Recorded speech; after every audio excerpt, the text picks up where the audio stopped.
Wonderful. Well, I think we will kick off. Just to let you all know, I think you had a notification before joining.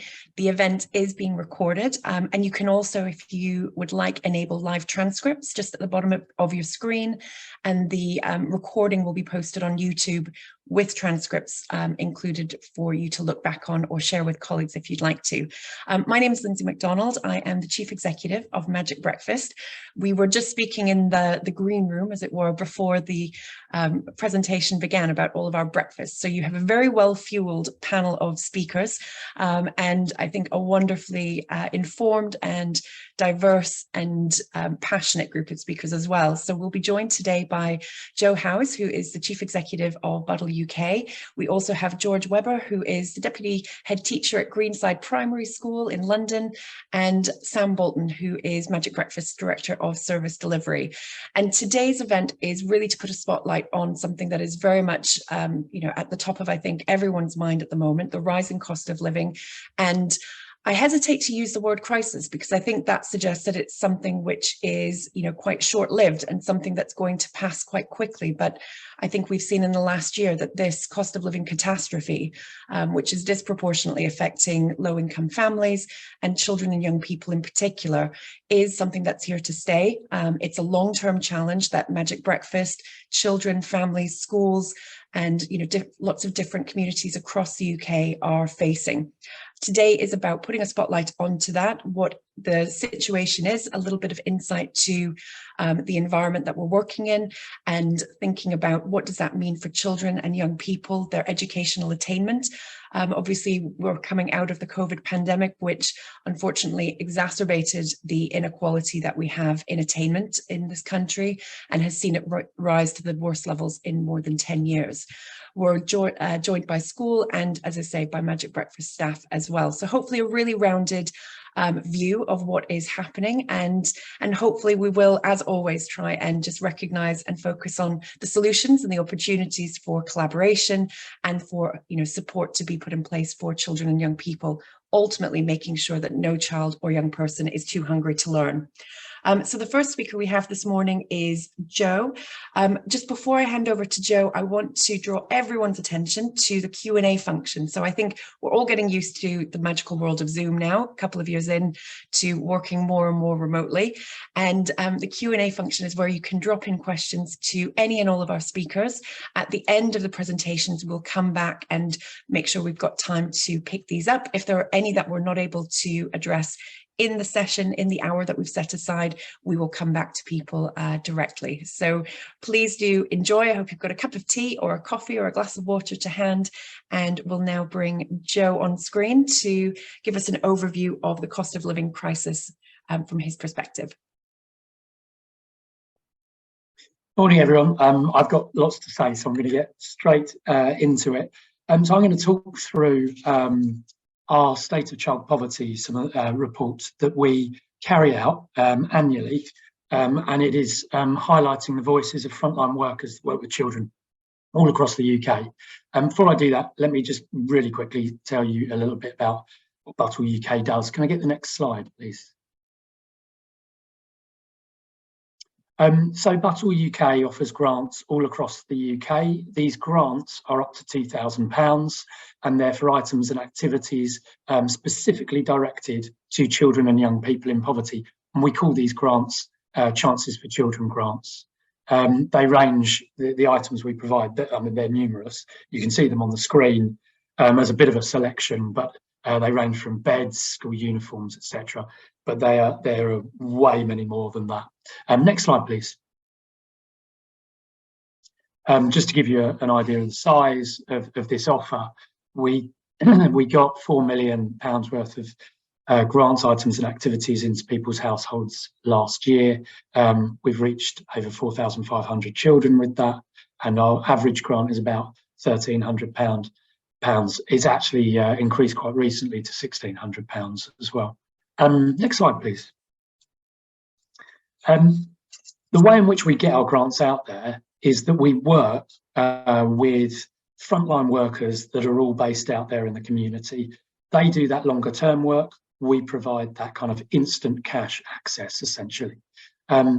So, You may not have heard of Buttle UK, but you will have heard of many of the charities that we work with, and it shows that on the top left corner. We also, as you can see on the bottom left, we work with quite a lot of local authorities, so children's services as well, and in a smaller way with NHS, schools, colleges as well. Next slide, please. I'm not going to labour over these points because many of you will know about a lot of these anyway. There is still this challenge for families on universal credit as to whether that is going to increase with inflation.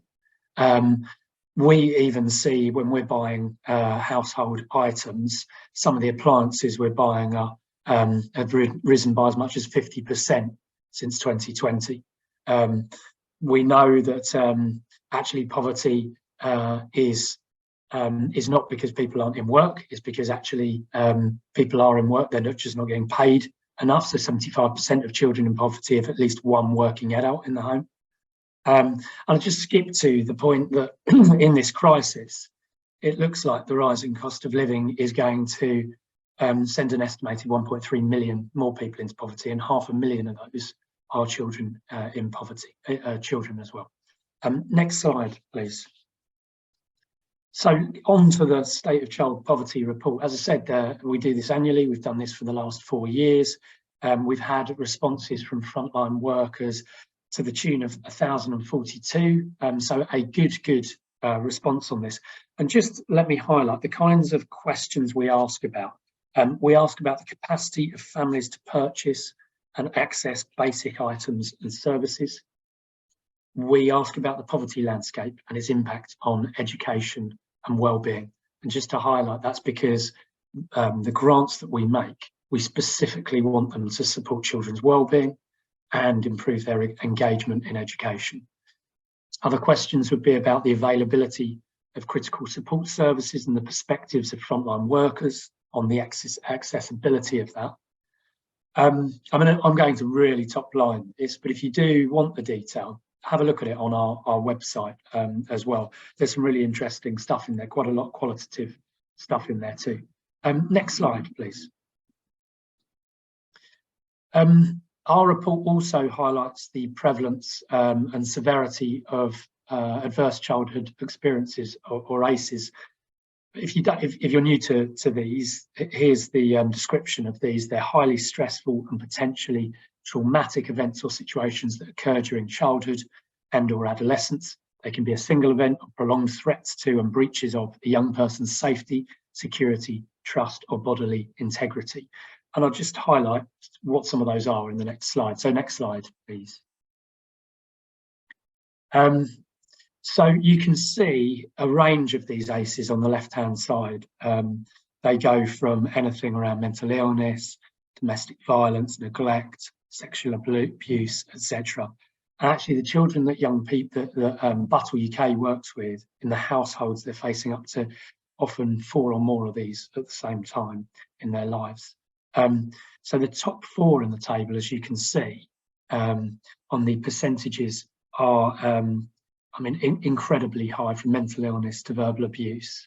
And in the last year, in the cost of living crisis, every single one of these has increased in prevalence.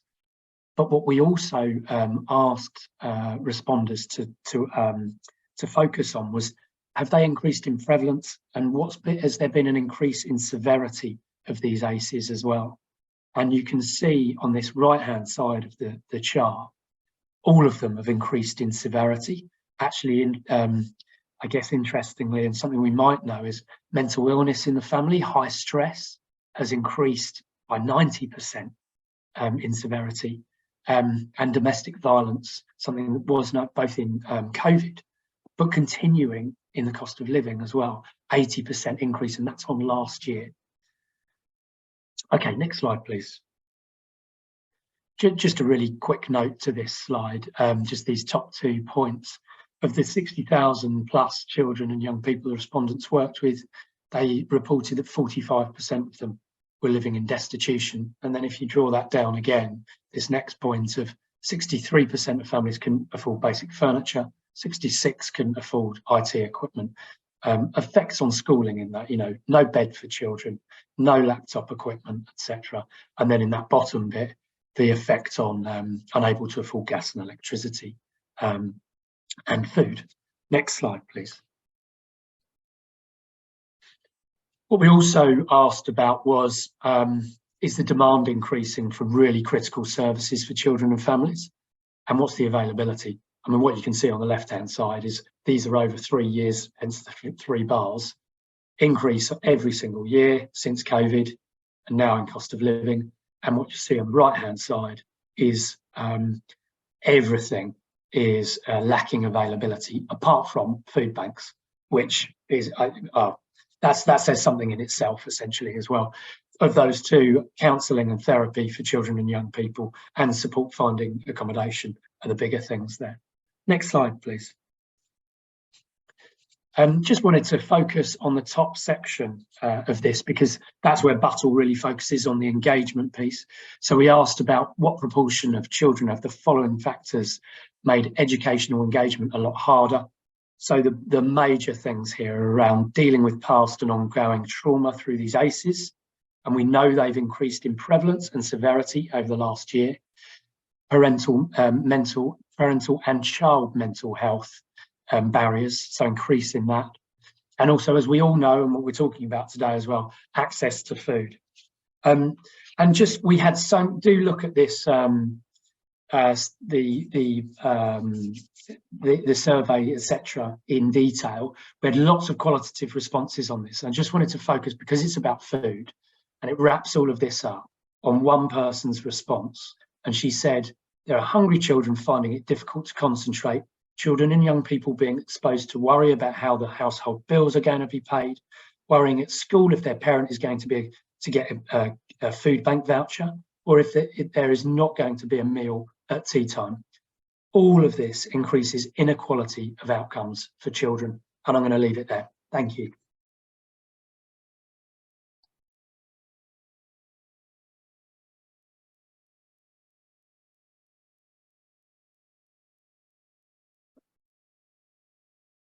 Thank you, Joe.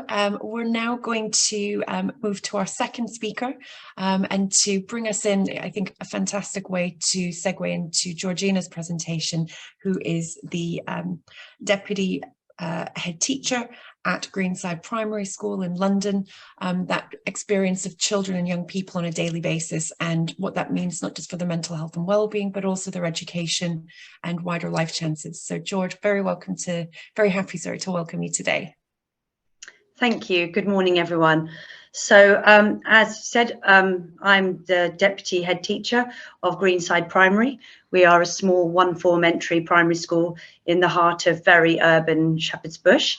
Can I have the next slide, please? And we are we're a normal primary school, but we're part of the Elliott Foundation Multi-Academy Trust, which is made up of 26 schools, which are located mainly across the Midlands and East Anglia, but there are a few in London. So we currently have 227 students on roll. At the moment, our free school meals is lower than we've had before, which is 27% of our student cohort, but we have quite a high percentage of EAL. And next slide, please. We have developed a way of teaching, and the previous one, please. Sorry, we've developed a way of teaching and learning, which puts food and nature at the heart of our curriculum. Because for us, it's really, really important that we have normalized the food experience here. So by bringing food and nature into everything that we do, we're hoping to normalize the experience that all of our students get.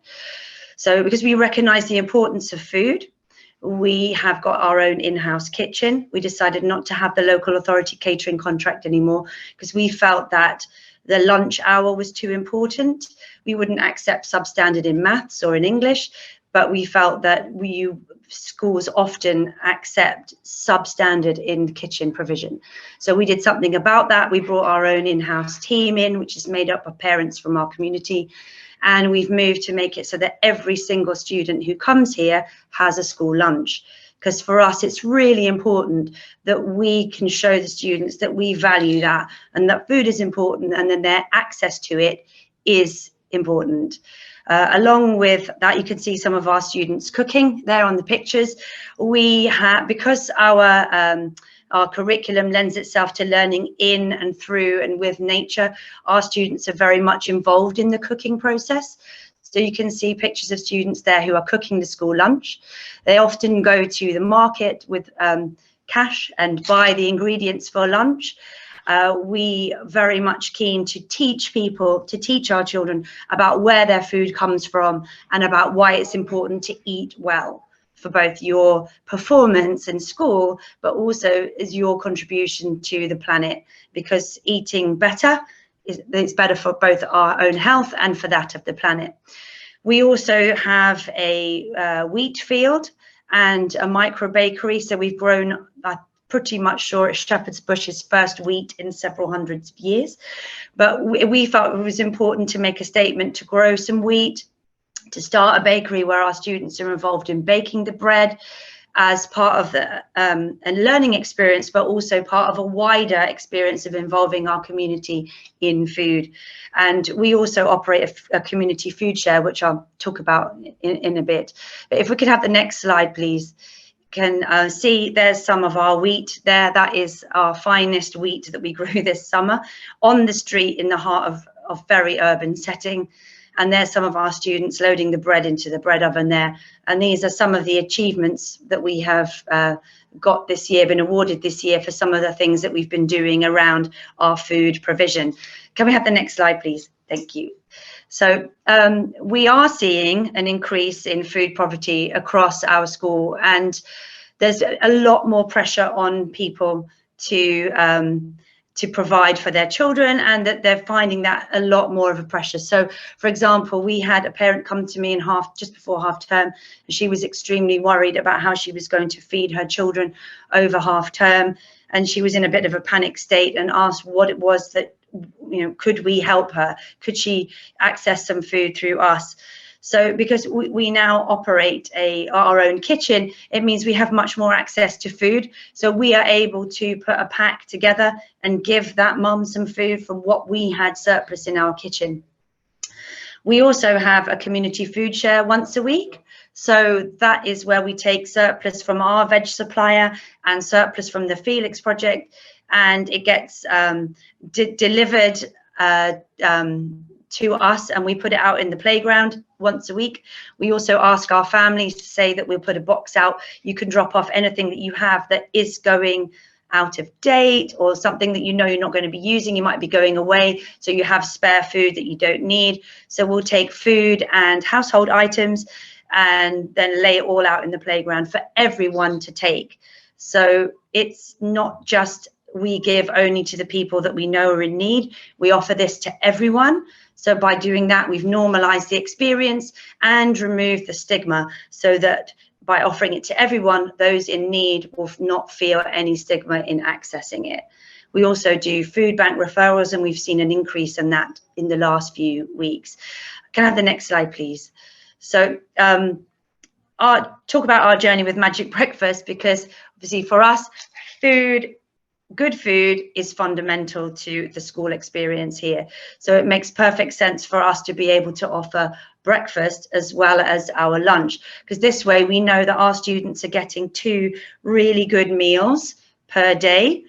So we previously ran a breakfast club, but it was for children that we identified as having a need, or they were struggling with attendance.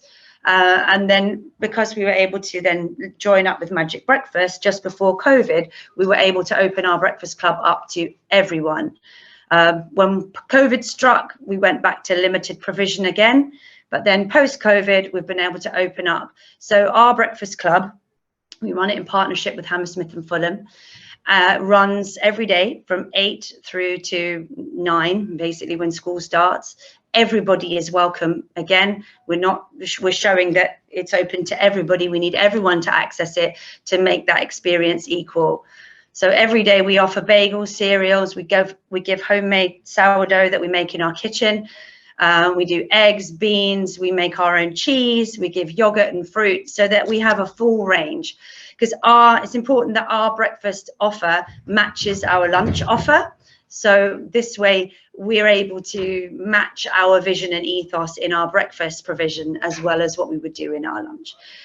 Because we can do it, we can then offer breakfast to everyone and anyone who needs it outside of the breakfast time. So if someone has arrived late, they missed it, we can identify them as having a need and we can give them the food as well. So we are we're very fortunate to run this provision with Magic Breakfast, because without them, we wouldn't be able to, without you, we wouldn't be able to offer as much as we do.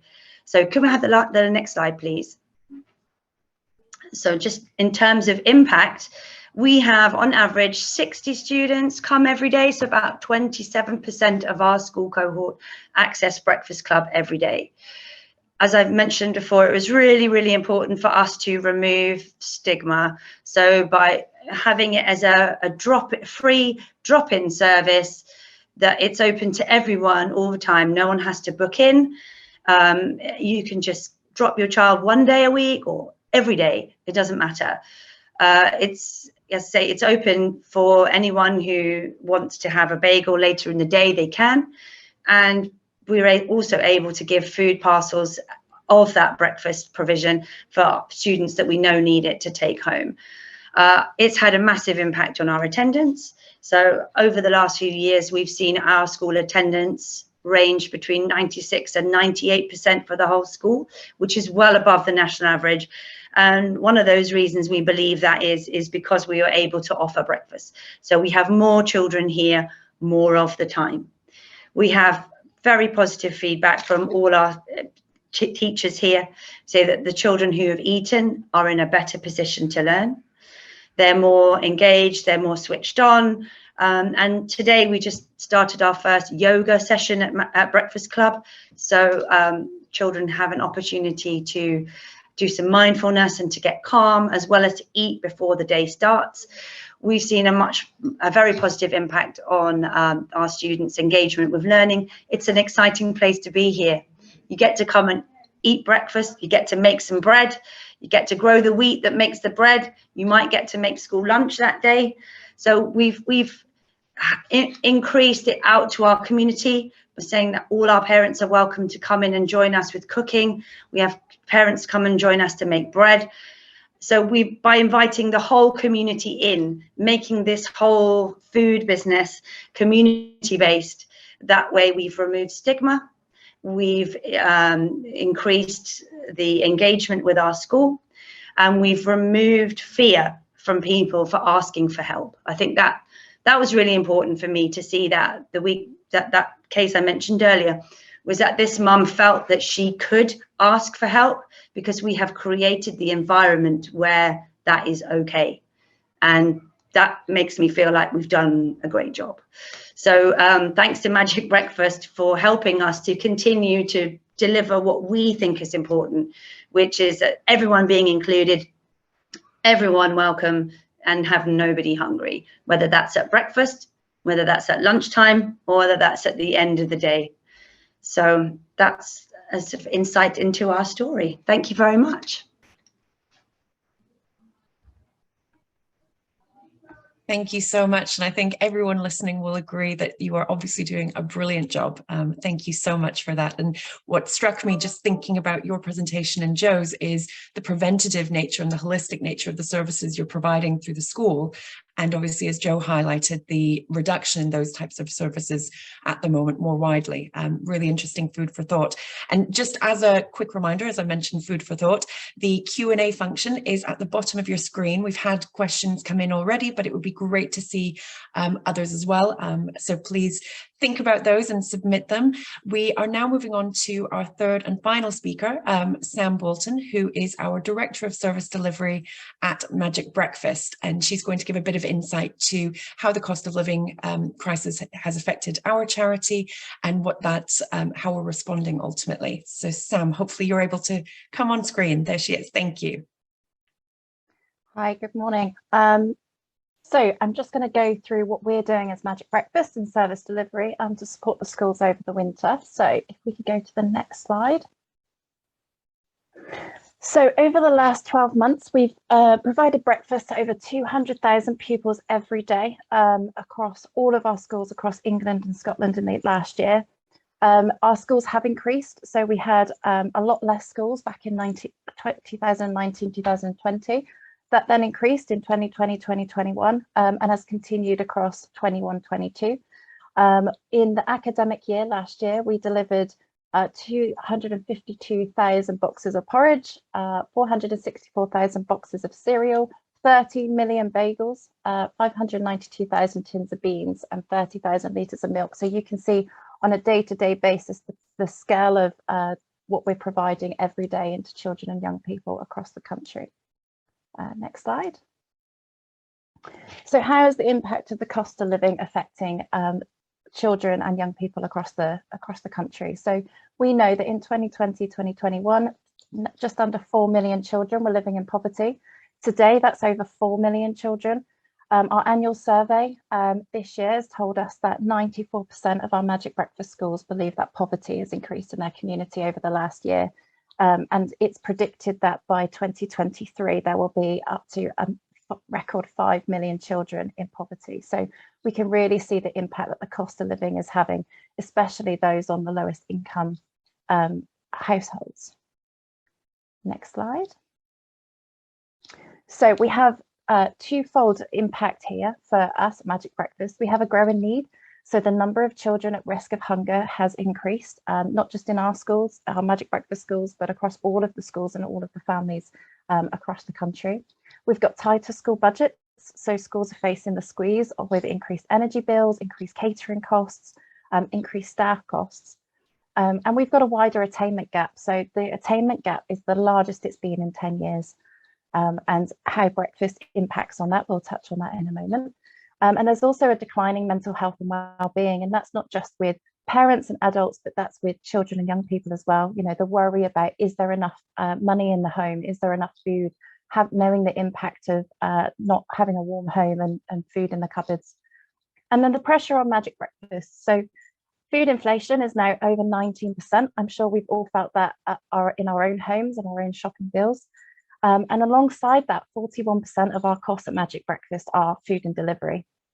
So our cost of bagels have increased 24% in the past 12 months, just as an indication of the rising costs that we are facing as a charity to continue to provide the food that we currently do. And we've also had reduced donations. So there are studies that show that 1 in 7 people have planned to cut back charitable donations due to the cost of living increase. Next slide. So challenges that we currently face. So at the moment, our pound from 2020, 2021 is now worth 81p in real terms. So in order to continue with our current provision, as it is, we need 19% more income. So that doesn't cover the rise in need. That is just to sustain our current provision to our current schools. And as we've just spoke about, there's a rising need everywhere. So there are more children every single day that need our support and need our help. So what are we doing to support schools and young people and children across the country? We're reviewing everything we do. So we're ensuring we're working as effectively and efficiently as possible. So every additional penny can be spent on food aid. So the cheaper we can make our delivery model,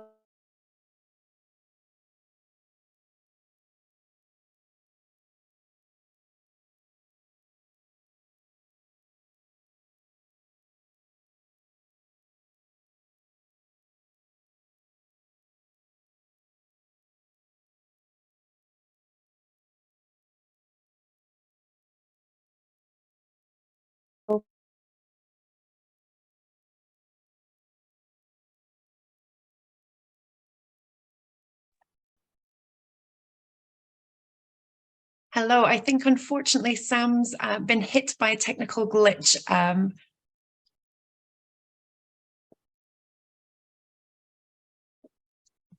Hopefully you're able to see me now.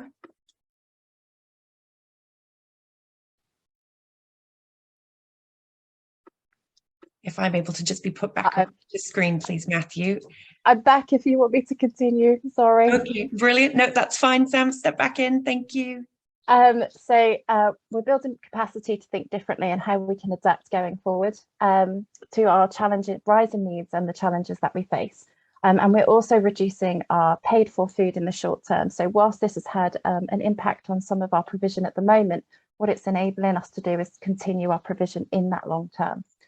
We're also exploring all avenues with both new and existing suppliers to increase our gifting kind food provision. So talking about needing 19% more income, that's either monetary value or that's gifting kind food provision so that we can continue to feed those that we are at the moment, but also to increase. Next slide.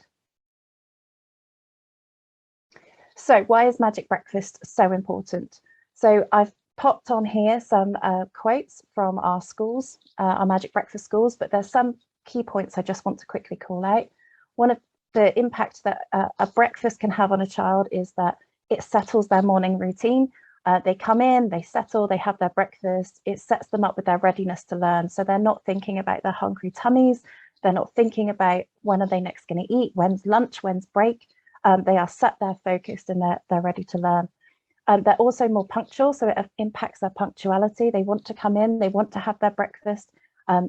It helps with any lateness. It also helps with attendance. You know, for some families that really struggle at home to feed their children, it takes that pressure and worry off that they can just get them into school, know that they're going to be fed and have breakfast, and it really improves on that. Next page, next slide. And what else does it support? So it supports their well-being, their health, their social skills. It allows, you know, we have a lot of children that don't have the ability to socialize outside of school. So it just gives them that additional time to sit and talk to their peers, talk to their teachers, talk about any worries they've got. It really focuses on their well-being and enabling them for their mental well-being and also their physical well-being to discuss any problems that they've got, know that they've got somebody to talk to. And it also gives them a healthy breakfast, a healthy start, talking about healthy habits, what they need to do going forward. It also helps with their behaviour. So we know that any child that is hungry is more likely to have behavioural problems in school, but not be able to concentrate because all they're thinking about is that fact that they're hungry and they need when's their next meal. So it helps with that. It reduces their hunger and it aids with their concentration. Next slide. So what is next? So we need as much support from our current and new partners to enable us to continue reaching the number of children that we have been over the last 12 months. We are looking at ways to fund and increase provision as the need within schools increases. And we are looking at ways to support the challenges faced by schools with shrinking budgets, staffing levels and rising need. We are also going to continue to work hard to advocate for change for now and for good. So this isn't what we're advocating for isn't just to ensure we're providing breakfast to those just over 1,000 schools that we are at the moment, but it's to make sure that we advocate for change through government and other ways to ensure that we stop this need for hunger in schools and it's fully funded. We're also going to continue to work on increasing the range of food that we can offer. So we support a flexible hunger-focused breakfast in all of our schools. And we will also be continuing to investigate ways that local and national communities can help us in supporting our school communities through robust collaboration and partnership.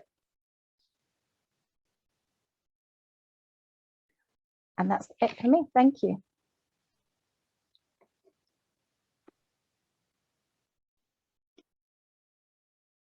Wonderful. Thank you so much, Sam. And thank you to all of our speakers for fantastic presentations. I think they gave a really helpful overview. And I think based on the number of questions that are coming in on the list, our attendees have agreed with that as well. So I'm going to start with a question for Jo. Is living in poverty itself defined as an ACE? Thank you. Yeah, no, really good question as well. So it's not that the ACEs are defined, and that list was the one that I showed you, but it's seen as having an effect on those ACEs and increasing the trauma of them. What I would say as well, if I just link it into Battle and how we work, where we say we work with children in poverty and crisis, is actually also because poverty isn't one of those ACEs. So we are looking at the financial situation in the household, and then we're also looking at what else is happening in that household as well that is increasing trauma and crisis.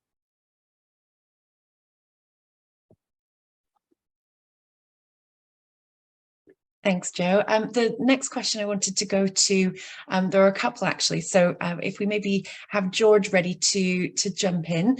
A couple of questions. Is making food provision universal making it more difficult to get eligible families to register for free school meals? And then from Suki, one of our wonderful engagement partners here at Magic Breakfast, her question opens with, "You are brilliant. Thank you for sharing all of the information. How does the school layout lend itself to lots of children attending Breakfast Club? And how do you staff your Breakfast Club?" Okay, great. So to answer the first question about applications for free school meals, our provision is universal, a lunch, but that doesn't mean that it's free for everyone. So we do have all the children who attend school in reception year 1 and year 2 qualify for the universal infant free school meal, which the government pay. Anyone else who's eligible for free school meals also gets the lunch paid for, but everyone else has to pay for their lunch. And our school lunch provision is £2.20 a head, compared to the £2.43 that we get given for the free school meal. So all our families who need still apply for free school meals. That's not an issue, but we do see a problem with people who fall outside of the eligibility for free school meals. So I'm not sure if everyone listening realizes that the threshold for your combined household income to get free school meals is £7,400. So there's a lot of people who fall just on the wrong side of that, and they're the people who we're seeing the increase in the need most at the moment. So yes, we are seeing a normal, we are seeing people more people apply for free school meals, but we have a big responsibility to support people who can't afford to pay for the school lunch particularly, but don't qualify for free school meals. So that is a challenge area for us, which we are constantly working on. And that's where having other initiatives like Magic Breakfast really helps us to supply the food for breakfast, so that we don't have to do that all ourselves, for example. And then I think that the second question about the layout of the building, we have one school hall and we use that for everything. So the hall is set up for Breakfast Club first thing, and then that's cleared away at 9, so that the hall can be used as a learning space for the rest of the day. So we use our school hall because our kitchen is in the hall. We open the hatch and it's kind of a free flow between the kitchen and the hall. So that's how we use our space. And the last part of that question was about how do we fund that. So Hammersmith and Fulham, in partnership with Magic Breakfast, are offering a free breakfast for paid breakfast provision for all students in the borough. So we get an additional grant from them to help us to pay for our staff, because without that we'd be relying on goodwill of our staff alone, and goodwill goes so far. But we're asking people to come in at 7 in the morning to 7:30 in the morning to help set Breakfast Club up and work throughout the whole day. It's a big ask. So thanks to the additional grant, we can pay our staff to run that for us in the morning, and also to help us to purchase additional things that we would need to run the Breakfast Club outside of the offer of what we get from Magic Breakfast through the deliveries. I hope that answers the question.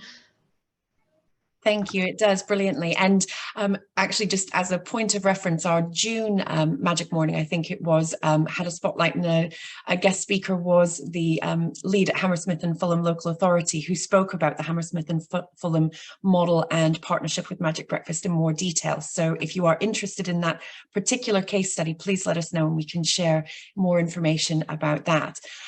My next question I'm going to bring to Joe, if you can start the unmuting process. Have you seen a rise in prevalence of food poverty in any particular geographic area? Yeah, I saw this one earlier. Another question. Our report doesn't go into that detail geography, but I'm also chair of End Child Poverty Coalition, and we release stats on poverty every year. And I think it's useful to kind of highlight that, because it's related to this question anyway, that certainly from the last year, both London and the North East have had significant rises in child poverty. So one thing I would also kind of challenge with it is that whilst there's a geographic difference in this, what we're also going to be showing in our report next year with End Child Poverty are those with protected characteristics and how that changes as well. So if you are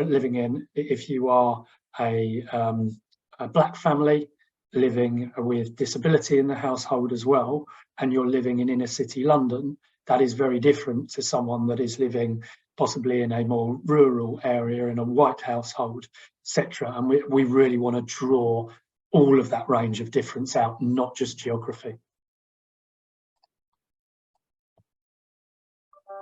Thank you, Joe. And I think that highlights, doesn't it, the fact the inequity of COVID pandemic and the inequality that we experience and that is being exacerbated by the cost of living crisis.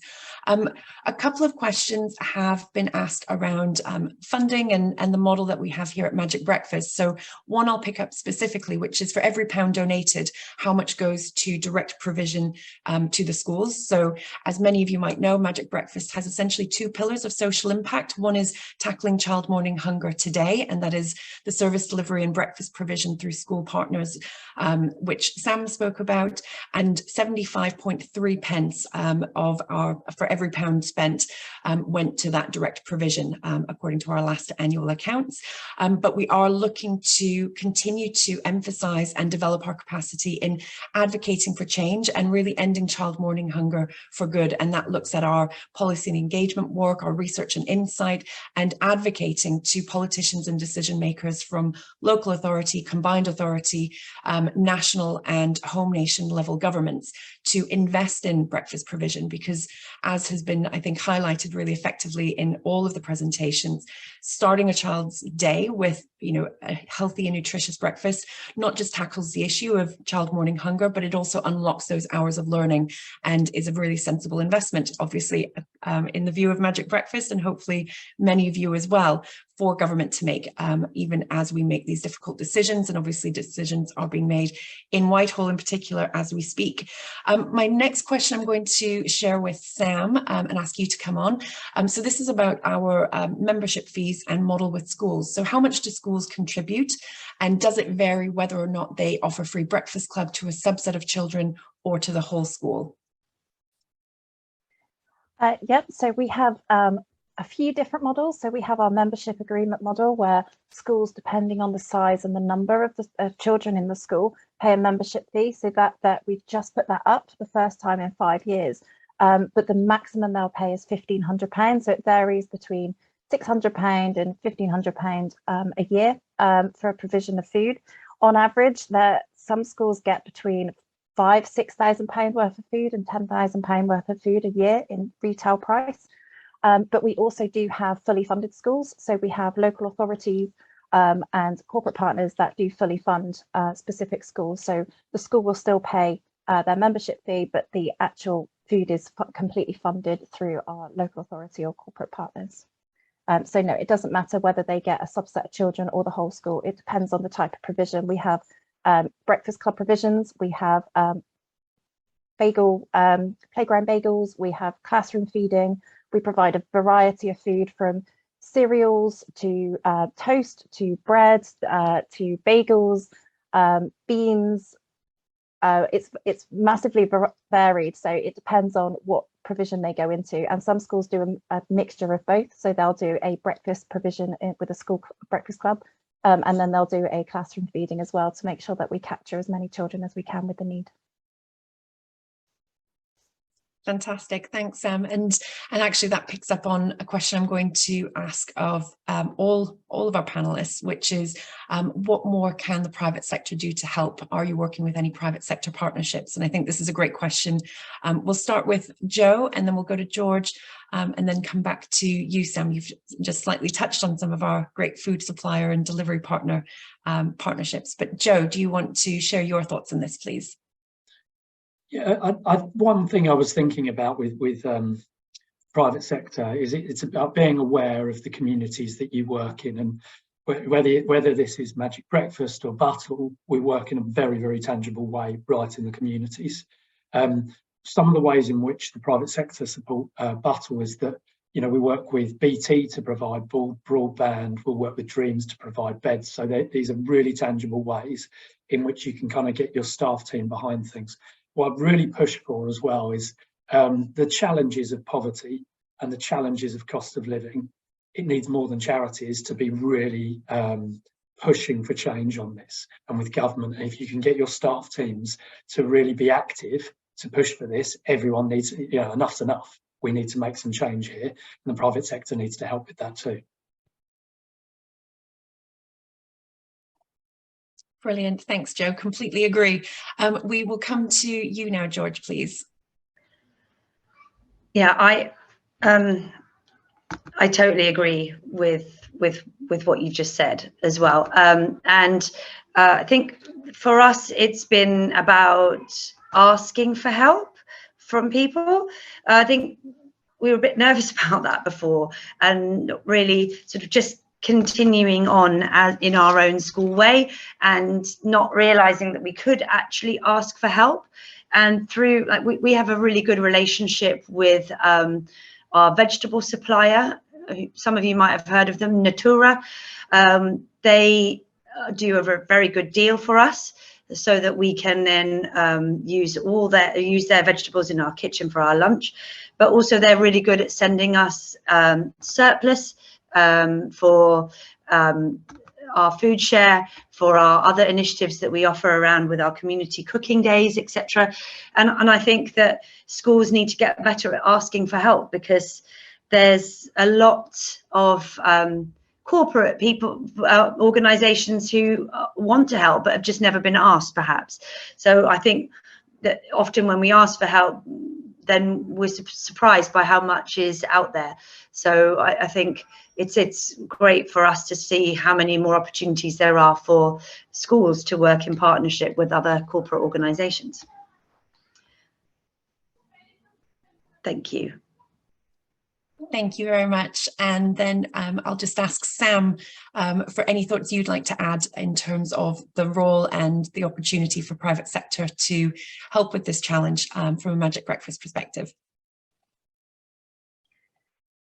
I think there's a few things that could support. I think what Joe said about advocating for change, for permanent change, is what we need. But I think also from a Magic Breakfast perspective, any funding, whether that's monetary funding or whether that's gifting kind food and provision, whether that's pro bono support to give us experience and expertise to support us with some of the changes and challenges we're facing, any of that will support all of our schools and our children and young people.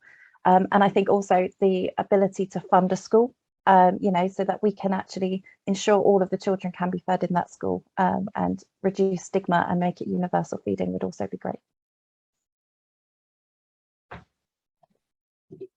Thank you, Sam. And I'm just going to take the final question, which was asked, which is interested to hear Magic Breakfast experience of how funders are responding specifically to the impact of the cost of living and helping to bridge that 19% shortfall. And I think, you know, as Sam touched on, we've always been incredibly fortunate, I suppose, to have incredible partners who have stood alongside us through the COVID pandemic and also through the last year. And we have had some supporters step up and actually provide additional donations, additional support in response to the cost of living. We absolutely recognize that actually for a lot of our partners, particularly corporate partners, you're facing your own challenges as well. And I think one of the best things and what we appreciate most is the open conversation and the the honest conversations that we have with all of our partners, because ultimately as a charity, one of the best things we can have is certainty in terms of our funding and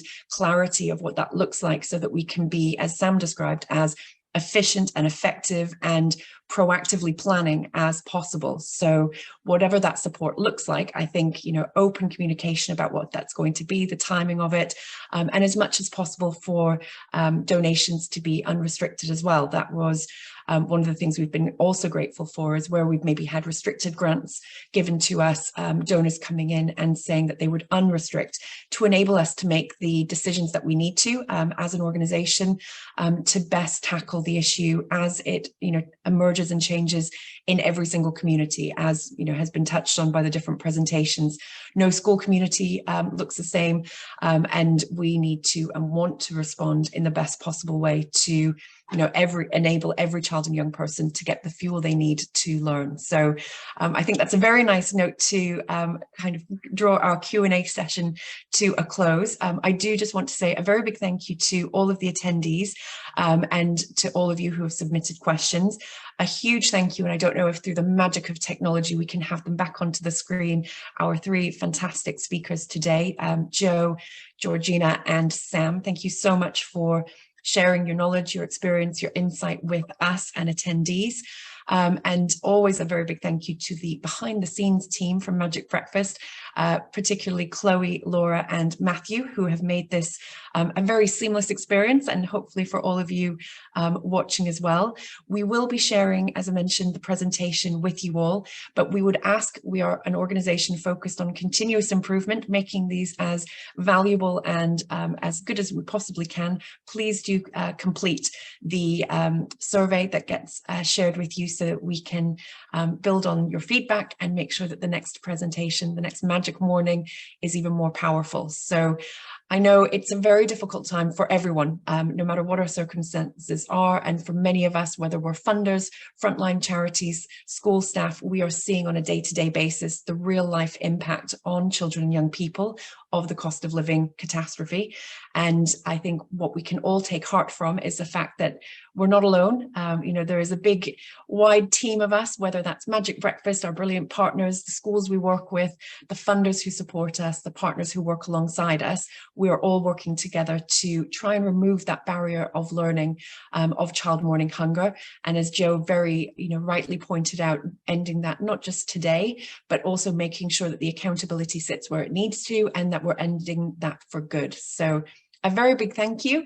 Enjoy the rest of your day and look forward to continue the conversation with each and every one of you. Thanks very much.